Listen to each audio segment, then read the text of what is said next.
habiendo escuchado una conferencia sobre el albinismo en África, tuve la idea de estudiar esta condición en los pueblos primeros de América. Escribí un libro, Los hijos de la luna, descubriendo así que el albinismo era muy frecuente en los Guna de Panamá.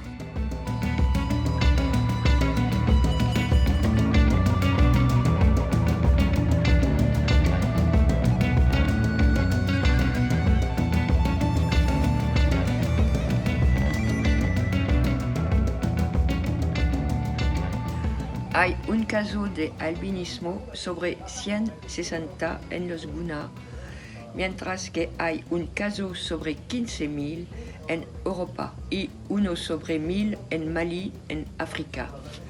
Porque los Guna viven en islas y hay muchas uniones locales con una fuerte consanguinidad, pero esto es cada vez menos cierto, ya que los Guna se van a vivir a otro lugar.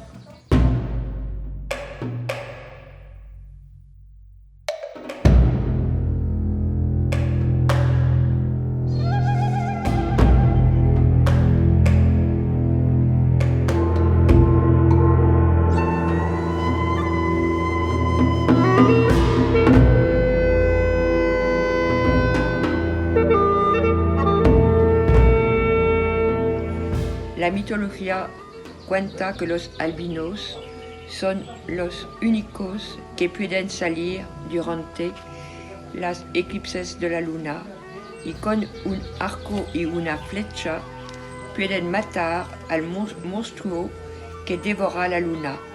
Los albinos son los salvadores del mundo.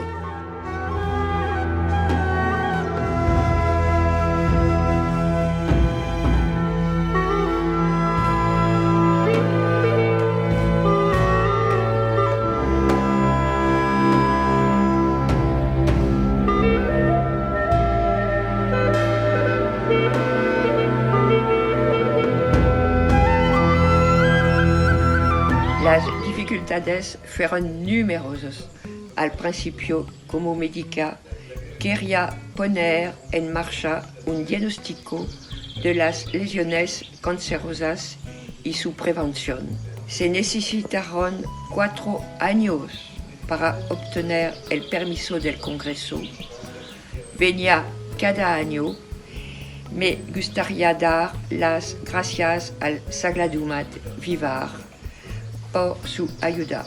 Quiero aprovechar la ocasión para expresar mi agradecimiento en especial a las y los colegas con quienes he tenido una cooperación positiva y objetiva en los últimos tiempos.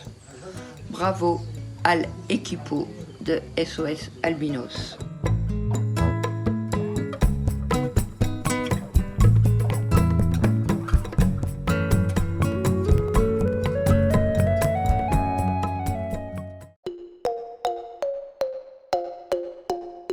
Bonjour, je m'appelle Sandrine Pia et je vis au Panama depuis presque 20 ans maintenant.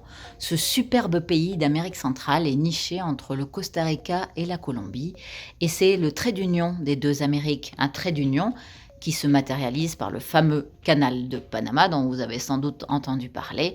Mais Panama, c'est beaucoup plus que le canal de Panama.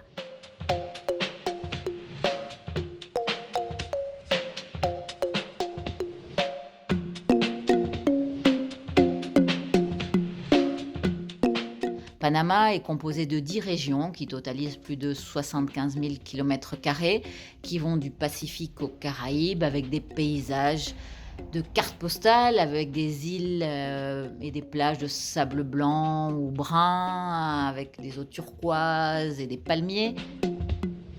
Mais Panama, c'est aussi un aspect beaucoup plus sauvage, des forêts primaires assez préservées, impénétrables, exubérantes, un taux d'humidité tropicale humide.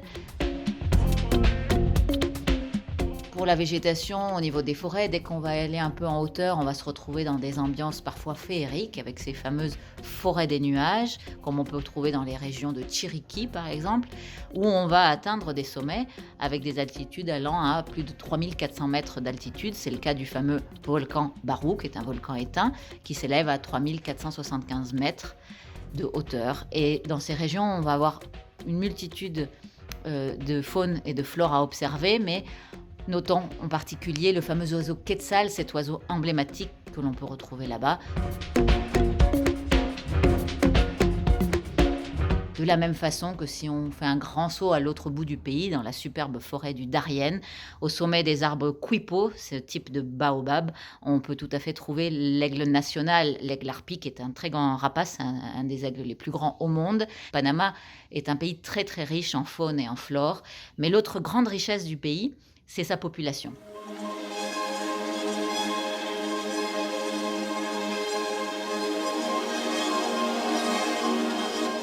Le capital humain à Panama est absolument extraordinaire. C'est un pays où il existe encore des populations autochtones qui vivent de façon traditionnelle, dont les fameux Indiens Kuna, dont vous avez peut-être entendu parler précédemment par la docteure Pascale Jeanbrun, car ils sont particulièrement atteints de l'albinisme. Mais il n'y a pas que les Kuna, il y a 6 autres ethnies à Panama qui vivent encore de façon traditionnelle dans des territoires plus ou moins protégés, mais aussi toute une population qui a migré depuis la colonie espagnole, avec toute une série de populations très bigarrées et en général installées dans des régions différentes, donc ce qui va permettre une découverte des cultures de chacune de ces populations, qui est restée des cultures qui sont encore très vives et très préservées, et c'est ce que je vous invite à découvrir.